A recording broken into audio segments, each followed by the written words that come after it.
ओम नमो भगवते वासुदेवाय।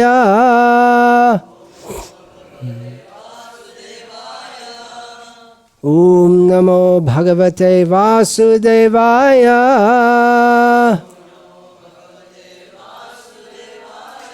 ओम नमो भगवते वासुदेवाय।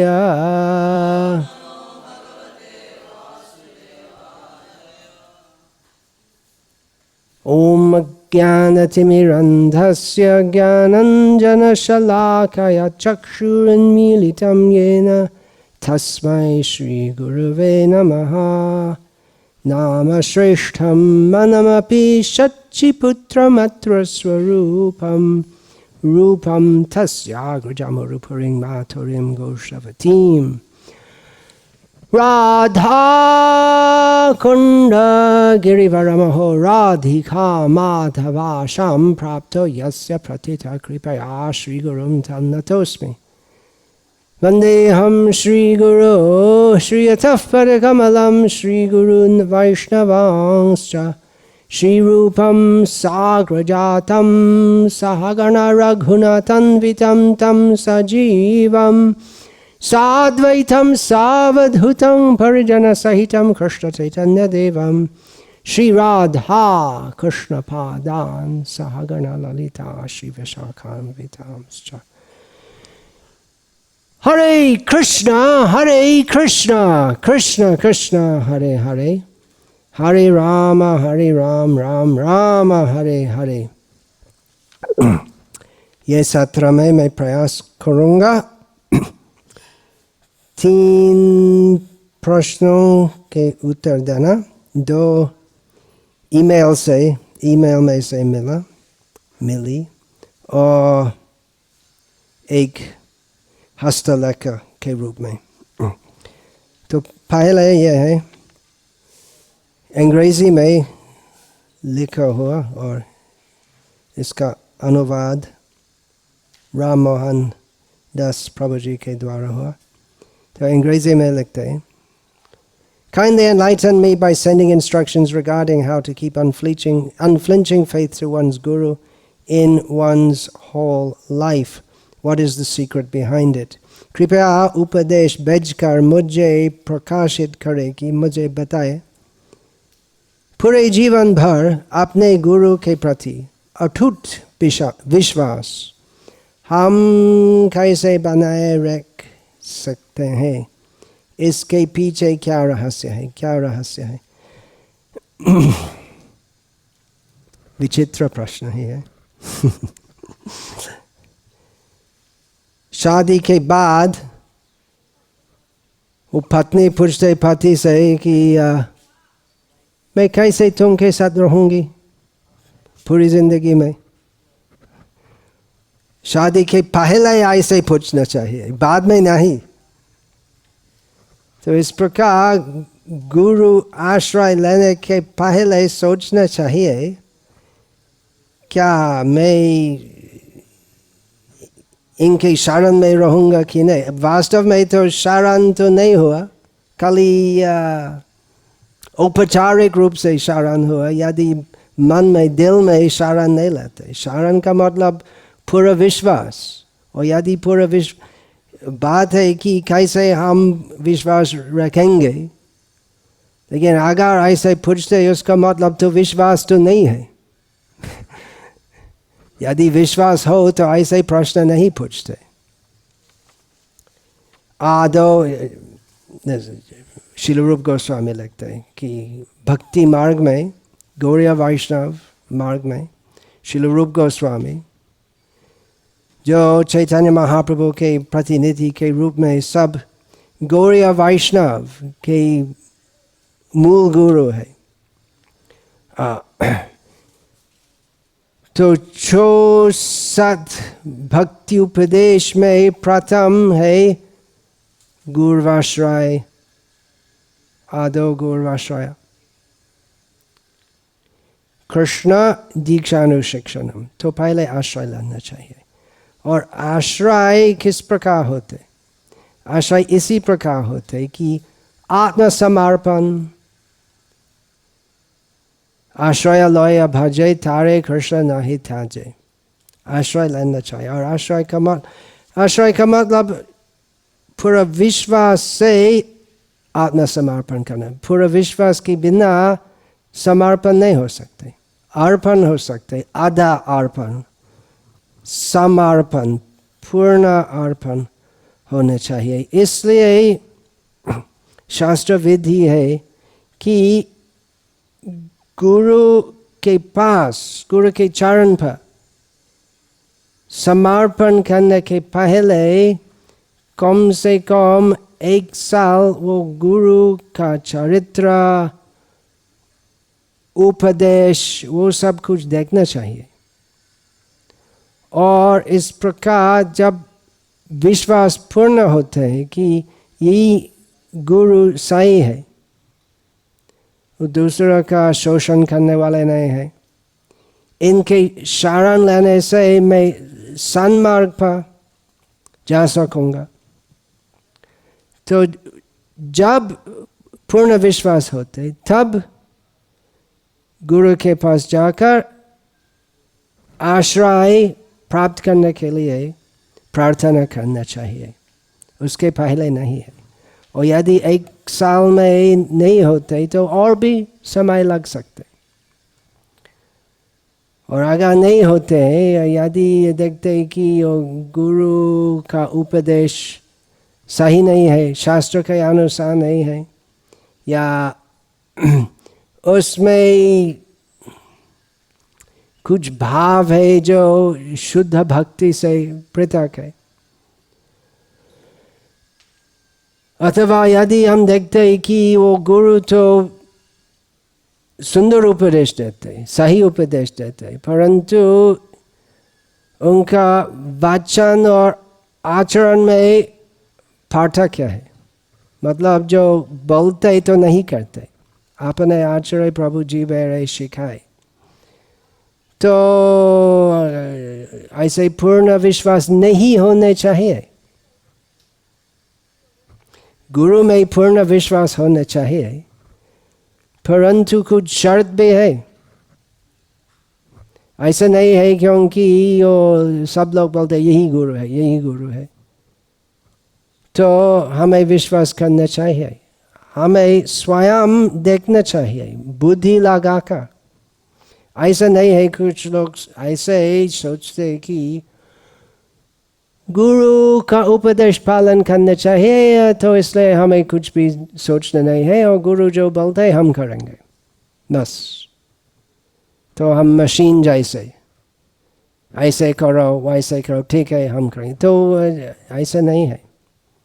अज्ञानतिमिरन्धस्य ज्ञानाञ्जनशलाकया चक्षुरुन्मीलितं येन तस्मै श्रीगुरवे नमः। हम इस प्रकार गुरु की प्रार्थना करते हैं कि मैं अज्ञान का अंधेरे में था और गुरु मेरे आंखों खोल दिया। अर्थात आंखों मतलब गुरु तो ऐसे डॉक्टर नहीं है, आध्यात्मिक डॉक्टर है। तो हमारी दिव्य दृष्टि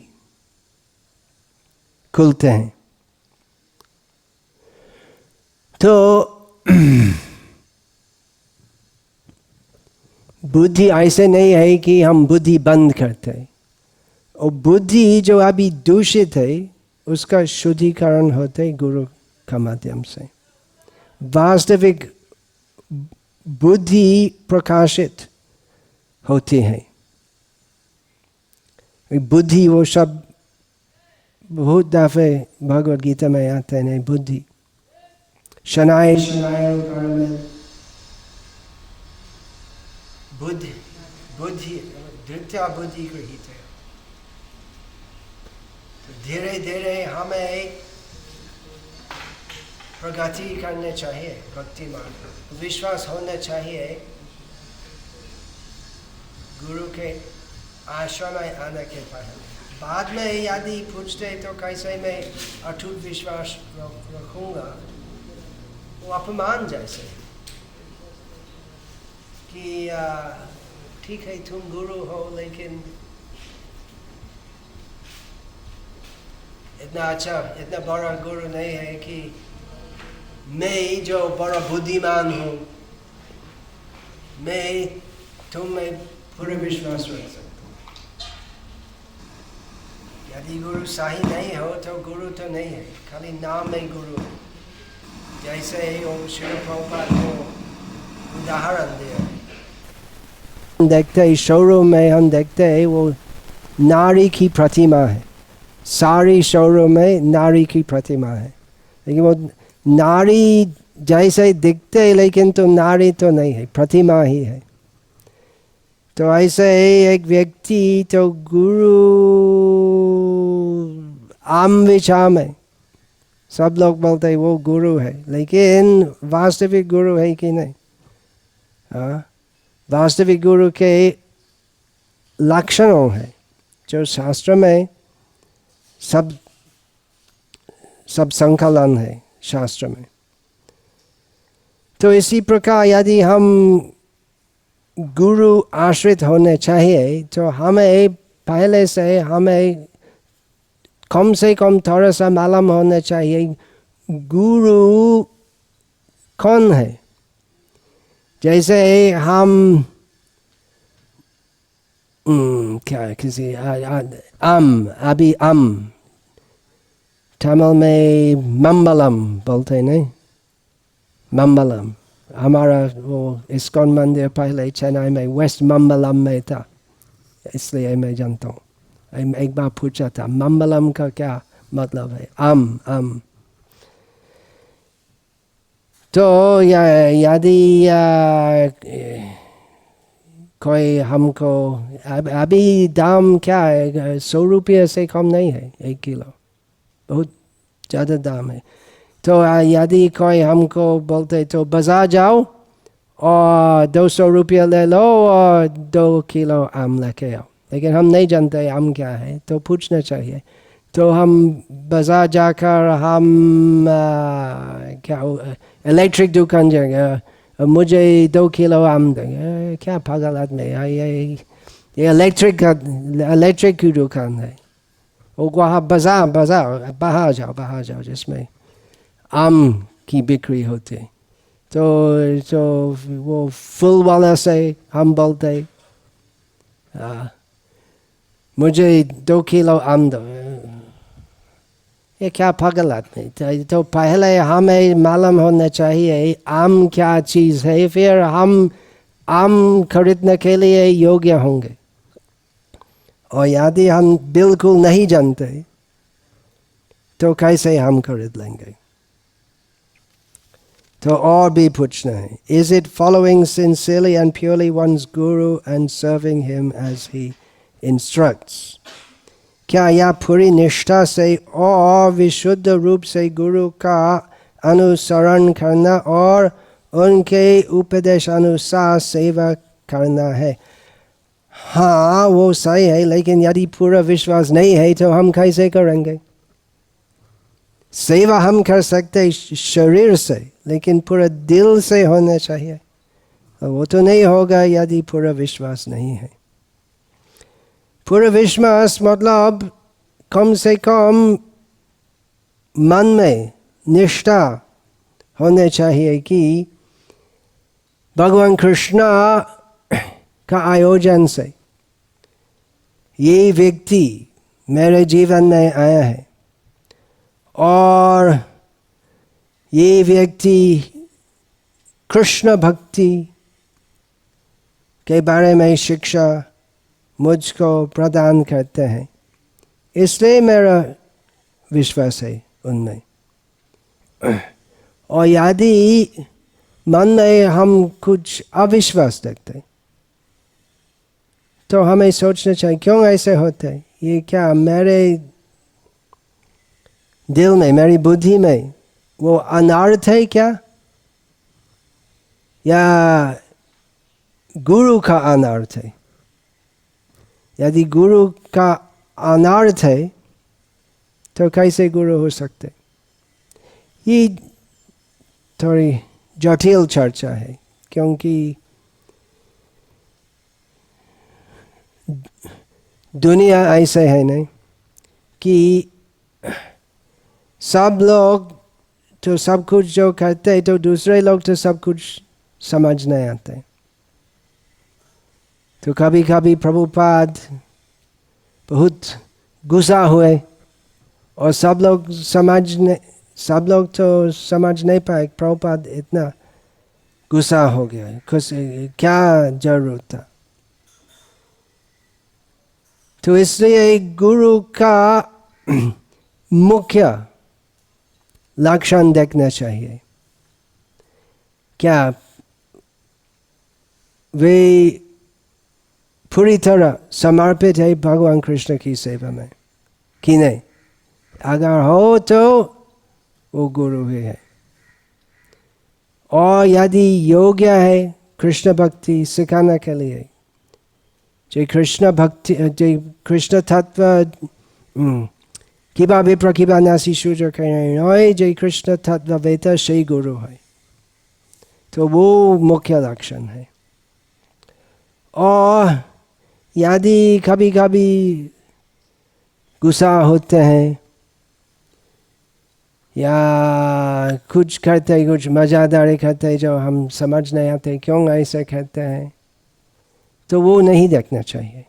समझना चाहिए कि तो गुरु तो वैसे है। कुछ लोग तो भक्तिविनोद ठाकुर की निंदा की, क्यों ये वैष्णव है लेकिन कलकत्ता नगरी में एक बड़ा सुंदर घर बना रहा है और स्वयं सब कुछ निर्माण का कार्य स्वयं देखभाल करते हैं।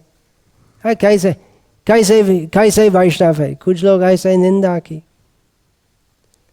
भक्तिसिद्धांत सरस्वती ठाकुर बताए कि कारण था नहीं है कि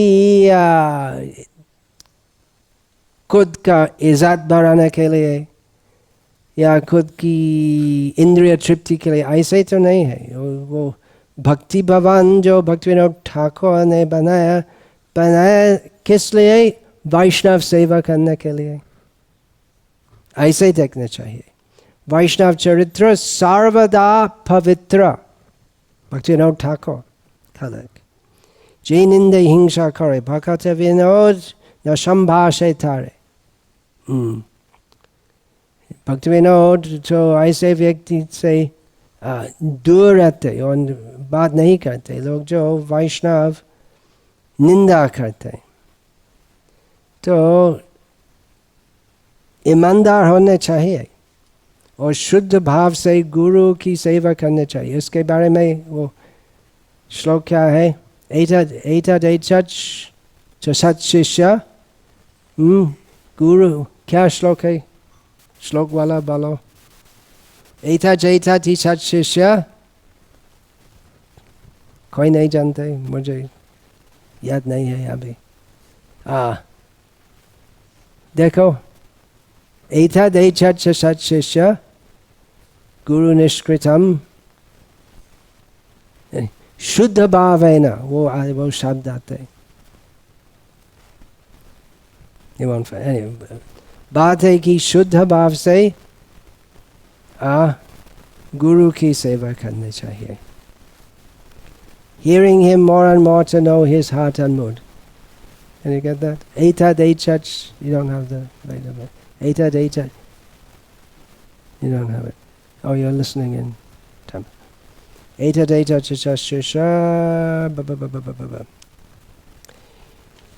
Hearing him more and more to know his heart and mood. वो सही बात है। उनका हृदय और उनकी मनोदशा जानने के लिए उनसे अधिक सुनना है। वो ही है, सुनना चाहिए। हार्ट एंड मूड, उसको समझना कठिन नहीं है। भक्त का मतलब उनके दिल और मनोदशा। मनोदशा मतलब mood, it's not exactly correct, क्योंकि मनोदशा तो बदल सकते, लेकिन इंटरनल मूड, स्थायी भाव जो है। मूड इंग्लिश शब्द है जो संचारी भाव हो सकते, हमेशा बदल जाते रहते। और दूसरा है और स्थायी भाव, जो सदा, मतलब मुख्य भावना, जीवन का उद्देश्य। तो जीवन का उद्देश्य गुरु का कृष्ण सेवा करना, चैतन्य महाप्रभु की वाणी के अनुसार सब कुछ करना, कृष्णाते अकेला चेष्टा, यही गुरु का जीवन का उद्देश्य है। और दूसरों को भी सिखाना, वो कम से कम मन से समझना कठिन नहीं है, और जिससे हम वो रहस्य में गहरे से प्रवेश कर सकते हैं, इसलिए हमें सुनना चाहिए, श्रवण करना चाहिए। श्रवण आदि शुद्ध चित्ते करे उदय, भक्ति का उदय होते श्रवण आदि से। श्रवण मतलब श्रवण कीर्तन विष्णु स्मरणम पाद सेवनम, पहले है श्रवण, और विशेषकर गुरु से श्रवण करना चाहिए। श्रवण से क्या होते है, जो गुरु का हृदय में सब कुछ जो है प्रकाशित होते, और शिष्य का कान में से प्रवेश का, शिष्य का हृदय का शुद्धिकरण होते। Somehow or other I have realized that purity attracts us. किसी न किसी तरह से मुझे साक्षात्कार हुआ है कि पवित्रता हमें आकर्षित करती है। ठीक है, अच्छा है। But sometimes we don't come to know the greatness of a person unless we interact and serve him. लेकिन कभी कभी, actually कभी कभी, it's more like in some cases here. Sometimes, I mean, how would you say? Sometimes it has different meanings in English. I didn't realize until now, subtle meaning. लेकिन कभी कभी हमें किसी व्यक्ति, लेकिन ऐसा होते कुछ दशा में, ऐसा हो सकता है कुछ दशा में कि हमें किसी व्यक्ति की महानता का पता नहीं चलता जब तक कि हम उनका संग नहीं लेते और सेवा नहीं करते हैं।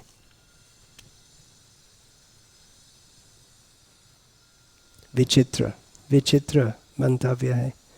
तो कैसे, कम से कम इस्कॉन में हम सब स्वीकार करते हैं कि श्रील प्रभुपाद महान ही है, और आजकल अधिकांश इस्कॉन के सदस्यों तो कभी भी श्रील प्रभुपाद का साक्षात संग नहीं किया। तो कैसे हम साक्षात्कार कर सकते हैं कि श्रील प्रभुपाद महान है? तो यहाँ पर प्रस्ताव है कि यदि हम साक्षात संग नहीं करते हैं तो किसी व्यक्ति की महत्व हम समझ नहीं कर सकते। कौन है महान दुनिया में आजकल? कौन?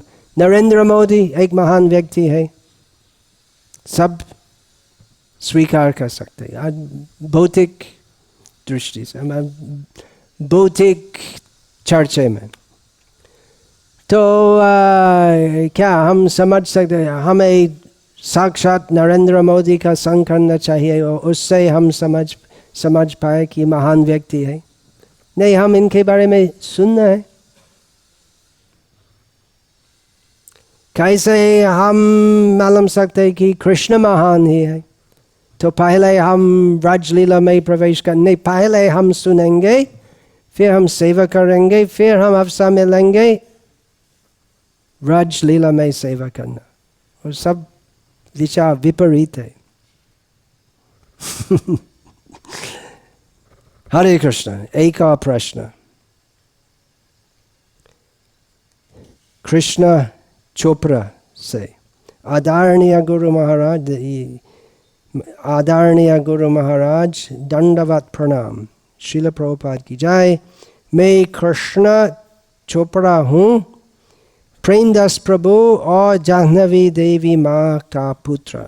मैं 8 वर्ष का हूँ और 5 माला जाप करता हूँ। जब मैं अच्छी बात है ना। गुरु न सस्यत् स्वजना न सस्यत् पिता न सस्यत् जननी न सस्यत् दैवं न तत्स्यन् न पतिस् न च सस्यान् न मोचयद्यः समुपेत मृत्युम्। गुरु नहीं होने चाहिए। भगवान ऋषभ देव का उपदेश, गुरु नहीं होना चाहिए।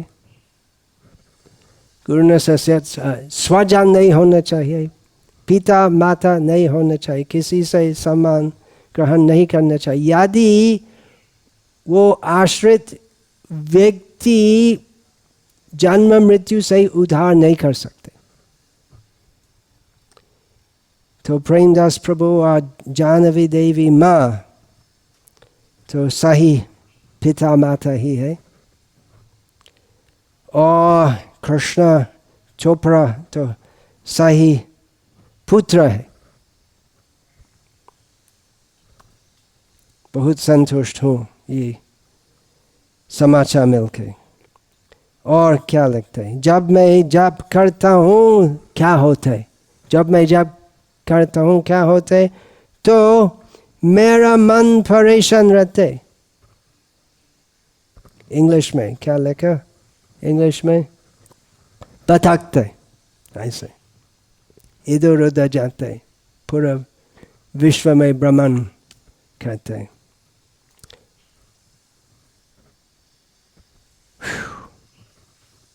यही विचित्र नहीं है? यही कितने बार हम यही प्रश्न सुना है। अब और जब मैं अपने मन को जप में लगाने का प्रयास करता हूँ तब भी नहीं लगता है। बहुत सारे विचार एक साथ आते और जाते हैं। मुझे पता नहीं कि किस प्रकार मैं मन को जप पर वापस लाऊं। ऐसा कहा गया है कि गुरु और वैष्णवों की कृपा के बिना किसी को कृष्ण भक्ति प्राप्त नहीं हो सकती। कृपया इसका कुछ समाधान बताए कि किस प्रकार मैं मन को जप में लागूं और मुझ पर कृपा कीजिए, क्योंकि आपकी कृपा के बिना भक्ति में प्रगति करना असंभव है। आपका सेवक कृष्ण चोपड़ा।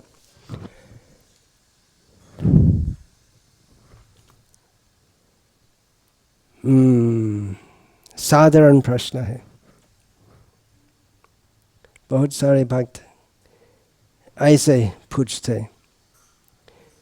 तो सही है कि गुरु और वैष्णव की कृपा के बिना कृष्ण भक्ति प्राप्ति नहीं होती है, वो सही है।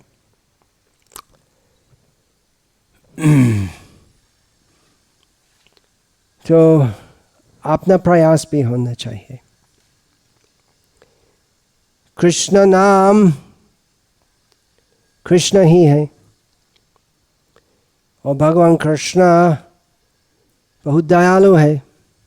तो यदि हम प्रयास करते इनका नाम जप करना तो दयाल भगवान हमको मदद करते। जैसे गीता में भगवान कृष्ण कहते हैं, तेषां सततं युक्तानां भजतां प्रीतिपूर्वकं ददामि बुद्धि योगं तं येन माम् उपयान्ति ते तेषामेवानुकम्पार्थम् अहम् ज्ञानजं तमः नाशयामि आत्मभावस्तु ज्ञानदीपेन भास्वता। भगवान कृष्ण कहते हैं कि यदि कोई भक्त हृदय से सदैव प्रयास करते मेरी सेवा में, मैं वो भक्त को यथार्थ बुद्धि प्रदान करता हूँ जिससे वो मेरे पास आ सकते। और मैं ज्ञान दीप के रूप में इनके हृदय में पूरा अंधकार निकाल देता हूँ। तो हमें प्रयास करना चाहिए। मन को दमन करना बहुत कठिन है, परंतु यदि हम प्रयास करेंगे भगवान हमको मदद करेंगे। यही साधना का अर्थ है। साधना क्या है? साधना है वो अभ्यास जिससे हम प्रयास करते सिद्धि प्राप्त करना। सिद्धि क्या है? कृष्ण भक्ति में सिद्धि है साक्षात भगवान कृष्ण की सेवा प्राप्त करना, भगवान कृष्ण की साक्षात सेवा, वो ही सिद्धि। और अभी हम भौतिक अवस्था में हैं जिसमें वो मन में बहुत बहुत बहुत भौतिक आकांक्षा आते रहते हैं। तो हम कृष्ण नाम करते हैं और उसी समय भी शायद उसी समय ज़्यादा इस प्रकार विचार आते हैं मन में। माया, जब हम प्रयास करते हैं माया से मुक्त होना, माया उनका कर्तव्य वैसे है। माया हमको और विशेष परेशान देते हैं। तो इसके बारे में गीता में भगवान कृष्ण कहते हैं यथो यथो निश्चलति मनश्चंचलमस्थिरं ततस्ततो नियम्य तद् आत्मन्येव वशं नयेत्। योग अभ्यास में और भक्ति योग का अभ्यास में भी ये उपदेश योग्य है कि जब जब जहाँ जहाँ ध्यान से मन निकाल जाते हैं तब तब मन खींचना चाहिए और आत्मवश में लेना है। तो कितने बार करना है? जितने भी।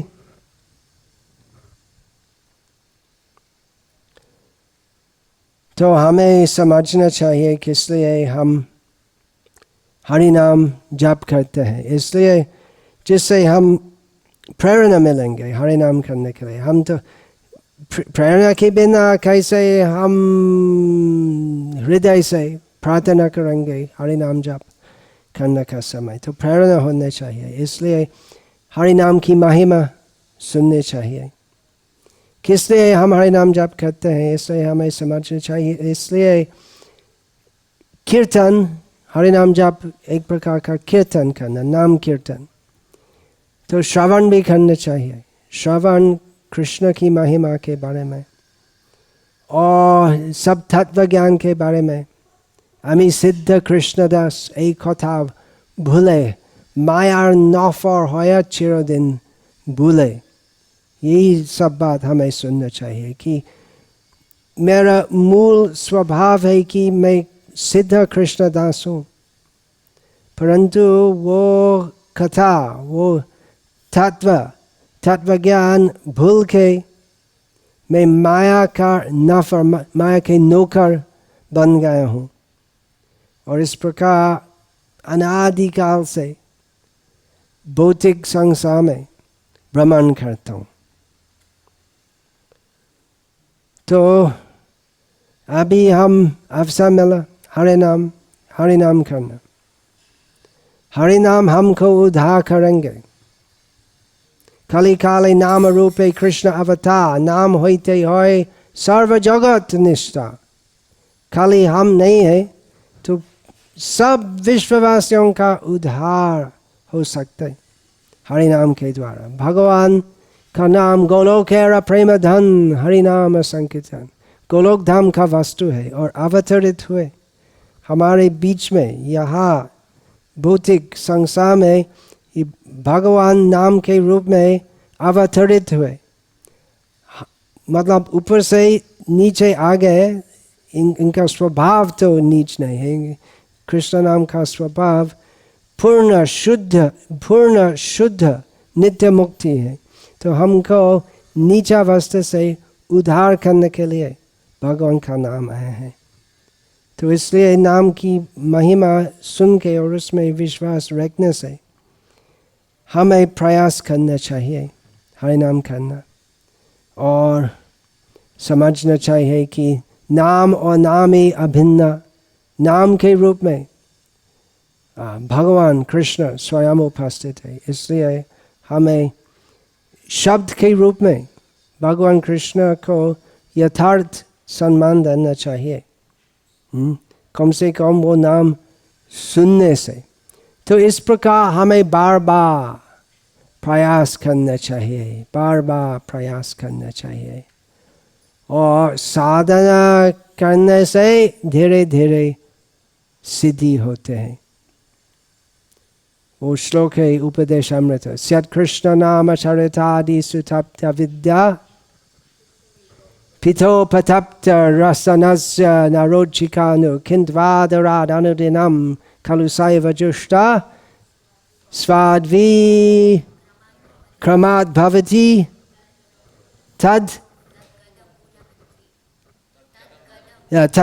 तद्गदमूलहन्त्री। तो ऐसा है कि रूप गोस्वामी कहते हैं कि ये हरिनाम का अद्भुत स्वभाव है कि हम जो पांडु रोग जॉन्डिस ग्रस्त जैसे है, तो लोग जो जॉन्डिस रोगी है, तो मिश्री जिसका स्वभाव है मधुर, मिश्री तो कड़वा जैसे लगते, परंतु जॉन्डिस के लिए श्रेष्ठ इलाज है वो मिश्री लेना। तो मिश्री लेने से धीरे धीरे वो स्वाद जो हम मिलते मीठा हो जाते। तो इसी प्रकार चूंकि हम भौतिक संसार में हैं और हमारी बुद्धि और भावना प्रदूषित है, इसलिए हम कृष्ण नाम की माधुरी हम आस्वाद नहीं करते। परंतु बार बार नाम लेने से वो रोग जो है भव रोग, वो रोग क्या है कि हम शुद्ध कृष्ण भक्ति नहीं करते, वो रोग दूर जाएगा और हम कृष्ण भक्ति कृष्ण नाम में रुचि मिलेंगे। तो उत्साह होने चाहिए, उत्साह होने चाहिए, दृढ़ता होनी चाहिए और धैर्य भी होना चाहिए। इसी प्रकार यदि हम कृष्ण भक्ति करेंगे तो वही विश्वास रखना चाहिए कि धीरे धीरे प्रगति होगी भक्ति पथ पर, और वो दिन आएगा जिसमें हम साक्षात भगवान कृष्ण की सेवा प्राप्त करेंगे। एक और प्रश्न है, क्या भक्त एक दूसरे को हरि बोल बोलकर मिल सकते हैं? क्या हरि बोल का प्रयोग कीर्तन में हो सकता है? गौर आरती।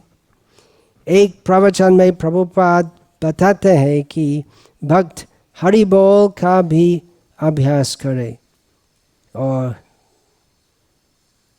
वो प्रवचन से वचन है प्रभुपाद का, और हरे कृष्ण हरि बोल की ध्वनि व ऐसे दो नारे हैं, एक हरे कृष्ण हरे और दूसरा छोटे में हरि बोल। हरि बोल बोलने, हरि तो हरि का नाम है नहीं, कीर्तनीय सदा हरि ही।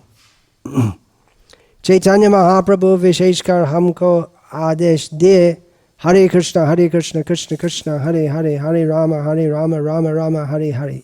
यहाँ होते सर्व प्रभु कहे कहेलम এই মহামন্ত্র, ইহা জপ গিয়ে সবে করে নিবন্ধ, ইহা হইতে सर्व सिद्धि হইবে সবা, सर्वक्षण कहो नाम विधि नहीं। चैतन्य महाप्रभु हमको बताया सर्वकाल हरि नाम करना है, इसलिए सर्व सिद्धि प्राप्त होते। तो ये एक और रहस्य है हरि नाम करने में। तो हमें और ज़्यादा जितने भी संभव हो हमें सदैव हरि नाम बोलना चाहिए, विशेषकर हरे कृष्ण महामंत्र। तो भगवान का नाम अनेक है, असंख्य है, परंतु विशेषकर चैतन्य महाप्रभु जो संकीर्तन प्रवर्तक श्री कृष्ण चैतन्य, उन्होंने विशेषकर हमें हरे कृष्ण महामंत्र कीर्तन और जप करने का आदेश प्रदान किया है। हरि बोल बोलना भी चलेगा, चैतन्य चरितामृत में वो शब्द आते, लेकिन एक विचार है कि यदि हम हरि बोल किसी को बोलते, वो आदेश है नहीं, तो हम जो हमसे कनिष्ठ है ऐसे भक्त को बता सकते। यदि हम वरिष्ठ, हमसे वरिष्ठ भक्तों को कहेंगे, शोभा नहीं दिखेगा, it won't be very nice। तो श्रील भक्तिसिद्धांत सरस्वती ठाकुर ने कहा कि चिट्ठी में भी, चिट्ठी के ऊपर हरे कृष्ण नहीं लिखना चाहिए शीर्षक में, क्योंकि ऐसे लिखने से हम नाम उपदेष्टा होते। तो श्रील प्रभुपाद वैसे बोले, और हरि बोल बोलने में दोष नहीं है, अच्छा है, लेकिन यही विचार है, एक और विचार है कि श्रील प्रभुपाद के कीर्तन में एक बहुत है नहीं, श्रील प्रभुपाद के कीर्तन जो रिकॉर्डिंग में हम मिलते, तो हम बार बार सुनते श्रील प्रभुपाद हरे कृष्ण कीर्तन करते, हरि बोल कितने बार? जिफर, एक बार भी नहीं है।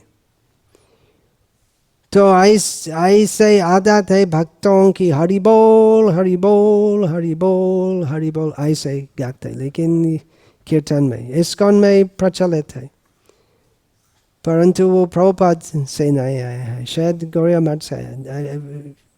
दोष नहीं है, लेकिन कुछ दोष हो सकते हैं, क्योंकि मतलब स्वभावतः दोष नहीं है।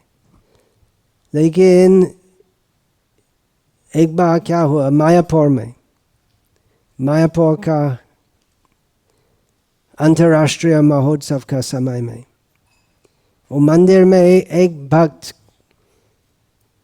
बहुत दीर्घ समय कीर्तन किया, हरि बोल हरि बोल हरि बोल हरि बोल हरि बोल हरि बोल, और सब भक्त नाचते नाचते और उत्साह से हरि बोल हरि बोल। एक्चुअली और क्या श्रील प्रभुपाद ऊपर बैठ रहे थे, और ऊपर से इनके एक शिष्य में से आदेश दिया, वो बंद करो, हरे कृष्ण बोलो, हम हरि बोल संप्रदाय नहीं है, हम हरे कृष्ण वाले हैं। क्या है, बंगाल में एक हरि बोल संप्रदाय है, क्या नाम है, फकीर चंद, हरिचंद, हरिचंद वो मूल गुरु था। लंबे बाल है, और पुरुष नारी दोनों, तो बंद लंबा बाल है और नहीं बंद है, और पागल जैसे पश्चिमी का अंदाज का मृदंग ऐसे बूम बूम हरि बोल, और पागल हो जाते। वो उनका साधना वैसे हरि बोल हरि बोल हरि बोल हरि बोल हरि बोल हरि बोल हरि बोल हरि बोल हरि बोल हरि बोल हरि बोल हरि बोल हरि बोल हरि बोल हरि बोल हरि बोल ऐसे करते। तो प्रभुपाद वाले वैसे नहीं करो, हरे कृष्ण मंत्र कीर्तन करो। तो ऐसे हरि बोल बोलने में दोष नहीं है, लेकिन चैतन्य महाप्रभु और श्रील प्रभुपाद हमको आदेश दिया हरे कृष्ण महामंत्र कीर्तन करना। हरे कृष्ण कृष्ण कृष्ण हरे हरे, हरे राम राम राम हरे हरे। हरि बोल। वांछा कल्पतरुभ्यश्च कृपा सिन्धुभ्येव च पतितानां पावनेभ्यो वैष्णवेभ्यो नमो नमः।